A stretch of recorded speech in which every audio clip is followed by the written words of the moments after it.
Yan, hello guys. Good day sa inyo lahat. Ngayon ay May 26, Sunday. And we are going to have another fun and adventure. This time ay hindi naman kainan yung ating pupuntahan. But this would be a beach area. So, kahit medyo maulan ngayon, but we are going to the beach. Hahabol kami sa huling hirit ng summer. And we're going to show you later. Sasama ko kayo. Samahan nyo kami guys.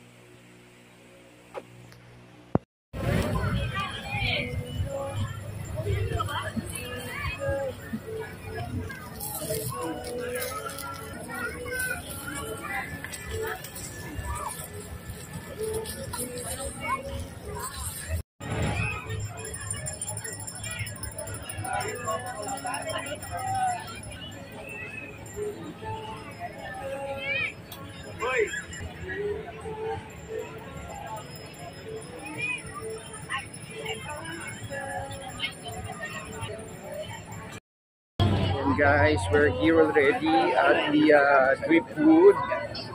Dito kami ngayon sa Olongapo guys, sa Subic. And yan, pakita ko sa inyo yung resort na pinuntahan namin. Ang tawag dito ay Driftwood Resort dito sa may Olongapo. So, i-tour ko kayo. Yan, ito siya guys. Yan yung Driftwood. Yan. So, ipakita ko yung lugar. So, ito yung mga cottages nila dito, guys. Yan ang itsura. Yan. So, punta pa natin yung lugar.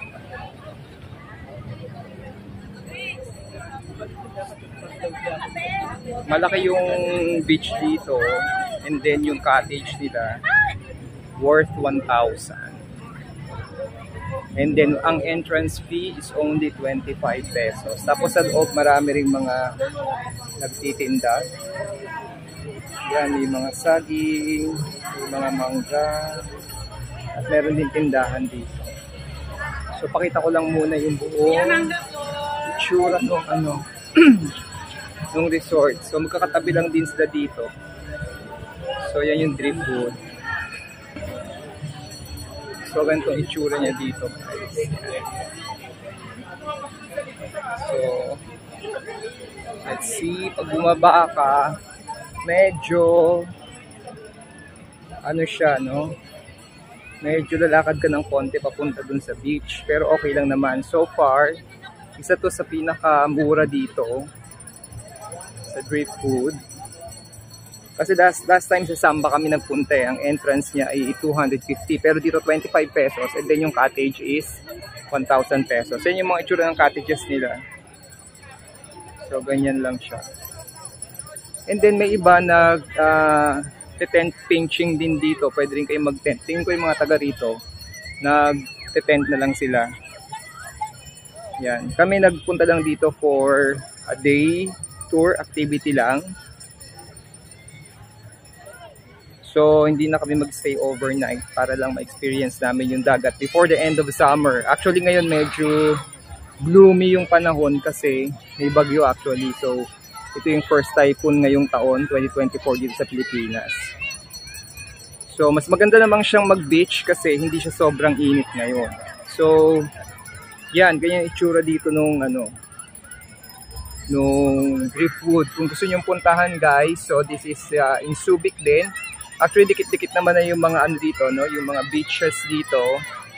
Of course, yung sand, hindi lang din talaga siya maputi.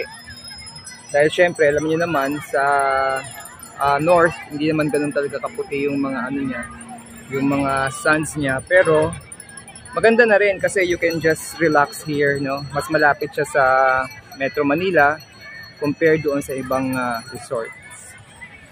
So, tapos, ayan, meron dito yung parang tulay. Tahan natin. Puting lang natin.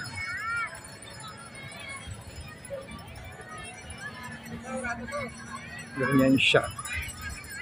So, Shout out po. Meron po tayong pera doon. Nakapibigay na. So yan guys, just want to share with you again, no? Itong drip po. Doon kami nakaka-cottage sa number 14. Kung gusto po makasyal sa booth nila, kasyal lang po mga guest natin. So yan, so itsura niya guys, yan. So if you want to visit itong drip food at you are on a budget, so this is only 25 pesos ang entrance fee, then 1,000 pesos yung kanyang cottage. Hindi ko lang alam yung medyo malaki, may mas malaki silang cottages, no? Pero ang in-offer sa amin kasi is yung 1,000.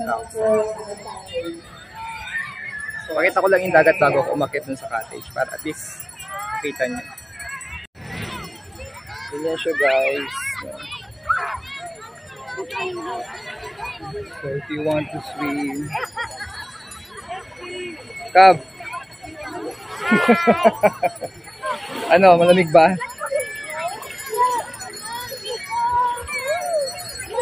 Yeah.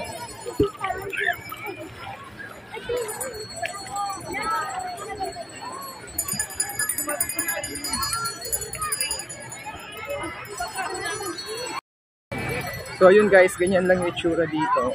Again, if you want to drop by, this is one of the recommended, no, dito sa May Subic na pwede niyong puntahan.